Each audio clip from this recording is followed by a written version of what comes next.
myself Roshni and welcome back to Concept Charter. So आज मैं लाई हूँ क्लास 9 सोशल साइंस का चैप्टर नंबर 2 जिसका नाम है shaping of the earth surface. Yes, वही चैप्टर जिसमें हम समझेंगे कि हमारा अर्थ अंदर और बाहर से कैसे शेप हुआ है. तो चलो इस चैप्टर को एक्सप्लोर करते हैं, समझते हैं क्या क्या है इस चैप्टर में.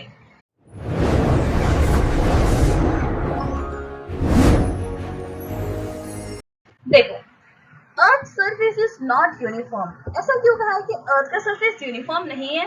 दैट मीन्स कि अर्थ का जो सरफेस है वो हमेशा चेंज होता रहता है, वो अनइवन है, वो एकदम फिक्स नहीं है. देखो, it has bean shaped over millions of years. Millions of years में वो शेप किया गया बाय वेरियस पावरफुल फोर्सेस. दो टाइप्स ऑफ फोर्सेस यूज किए गए, जैसे इंटरनल फोर्सेस और एक्सटर्नल फोर्सेस. इंटरनल फोर्सेस जो इनसाइड द अर्थ होते हैं, जैसे plate movement, earthquakes, volcanic activities, जिसकी वजह से यहाँ पे अर्थ की क्रस्ट में चेंज होता है, यहाँ माउंटेन्स फॉर्म होते हैं, प्लेट्यूज और वैलीज फॉर्म होती है. यस, यही हम समझेंगे कि ये सारे जो फीचर्स है, फिजिकल फीचर्स है ऑफ आवर अर्थ, वो कैसे फॉर्म हुए हैं और क्या क्या उसमें चेंजेस हुए हैं, उसकी वजह से ये फॉर्म होते हैं. नेक्स्ट देखो, एक्सटर्नल फोर्सेस जो हमारे अर्थ के आउटसाइड होते हैं, जैसे विंड, वाटर एंड आइस के थ्रू, जिसकी वजह से यहाँ पे वेदरिंग होता है, इरोशन होता है, मटेरियल डिपॉजिट होता है, दैट इज डिपोजिशन होता है. तो ये सब एक लैंड फॉर्म क्रिएट करती है. एंड ये कैसे क्रिएट करती है, चलो देखते हैं. So next, land forms created, इसकी वजह से यहाँ पे mountains, plateaus, plains, valley, desert और कोस्टल फीचर्स यहाँ पे क्रिएट हो रहे हैं. स्लो चेंजेस और सडन चेंजेस, दो type of speed of changes होते हैं. स्लो चेंज मतलब उसको बहुत ज्यादा टाइम लगता है, लॉन्गर टाइम लगता है to change. Next, sudden change मतलब बहुत जल्दी हो जाना, लाइक सडनली होना.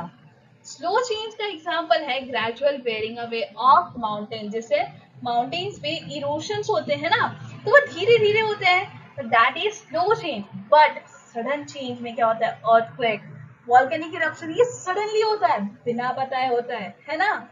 Next, sudden change can cause wide spread damage. Yes, sudden change कभी भी वाइड स्प्रेड डैमेज कॉज कर सकता है. जैसे अर्थक्वेक आ गया, जमीन हिलने लगी, वोल्केनो ब्लास्ट हुआ, तो उसकी वजह से बहुत ज्यादा चेंजेस होगी, बहुत ज्यादा इफेक्ट होगा, बहुत ज्यादा डैमेज होगा पूरी एरिया में, है ना.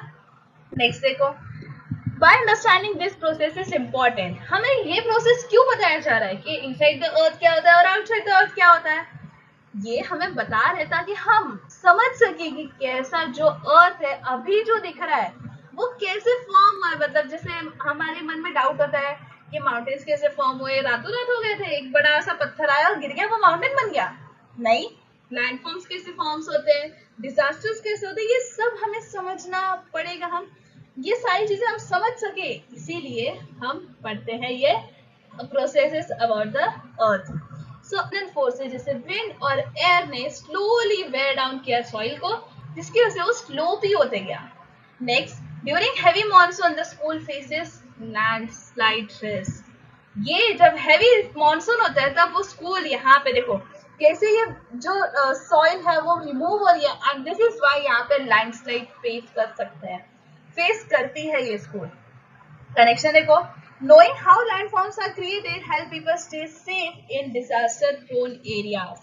अगर हमें पता रहेगा कि कैसे लैंडफॉर्म्स बने हैं तो हम डिजास्टर प्रोन एरियाज में भी सेफ रह सकते हैं, क्योंकि हमें उसके प्रिकॉशंस भी तो पता है ना, इसीलिए. So understanding this helps the principal plan. अगर प्रिंसिपल दैट मींस स्कूल के प्रिंसिपल को पता फेस करती है ये स्कूल. कनेक्शन देखो, knowing how landforms are created help people stay safe in disaster prone areas. अगर हमें पता रहेगा कि कैसे लैंडफॉर्म्स बने हैं तो हम डिजास्टर प्रोन एरियाज में भी सेफ रह सकते हैं, क्योंकि हमें उसके प्रिकॉशंस भी तो पता है ना, इसीलिए. So understanding this helps the principal plan. अगर तो स्कूल के प्रिंसिपल को पता है कि हाँ ये सारी चीजें होती है, ऐसे होती है, तो वो यहाँ पे प्लान कर सकता है. क्या? Build strong retaining walls. Strong retaining walls मतलब इस डिजास्टर से भी वो वॉल लड़ सके, ऐसा वॉल बिल्ड करना. Next, plant trees to hold soil. ज्यादा से ज्यादा ट्रीज प्लांट करना ताकि वो सॉइल को होल्ड करके रखे. अगर सॉइल को होल्ड करके रखेगी तो सॉइल लूज होगी नहीं, and that will not cause landslide, समझे? Next, conduct landslide drill for student. Landslide drill conduct करना ताकि स्टूडेंट भी अवेयर हो सके कि अगर ऐसी सिचुएशन आई तो तुम्हें क्या करना है। सो समझ में आया? तो आई होप आपको ये टॉपिक समझ में आया। ये था introduction of this chapter, chapter 2 shaping of the earth surface. And अगर आपको ये वीडियो अच्छी लगी तो लाइक शेयर एंड सब्सक्राइब जरूर करना, ताकि आप आगे की वीडियोस, आगे के टॉपिक्स अच्छे से देख सको, समझ सको, और इसके साथ साथ क्वेश्चन आंसर्स और एनिमेशन वीडियोस भी एक्सप्लोर कर सको। तो मिलते हैं अगले टॉपिक के साथ।